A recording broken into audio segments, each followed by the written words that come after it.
In eastern Ukraine, the U.S. State Department says it looks like a Russian-directed counteroffensive is underway. Washington also cites reports of wounded Russian soldiers transported for treatment in Russian hospitals and killed Russian troops being returned for burial. Meanwhile, NATO reports bigger and better weapons crossing the border. And separatists have opened a new front on the coast near the city of Novoazovsk. Ukrainian troops are reported to be in retreat. CCTV's Kate Parkinson reports from the front lines. On the outskirts of Ilovaisk, a group of rebels lead me to their trenches. The town has seen fierce fighting in the past week as the rebels and government forces battle for control.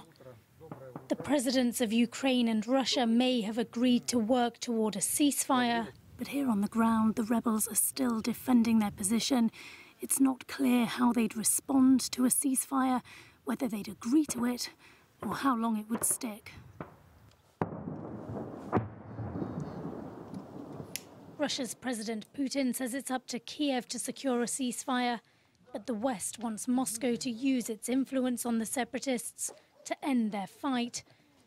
I asked these fighters if they'd lay down their arms if Putin asked them to. Probably no, because everything that was destroyed by these Nazis, we will not forgive. Sloviansk, and I can mention many other destroyed towns, and there are 70% destroyed. It's a very big percentage. Putin can ask us, but we have our authority, our prime minister, our commander-in-chief. What he says, so it will be. As the battle rages on, civilians are increasingly caught in the crossfire. In Donetsk, the charred remains of 3 people whose car was hit by a shell.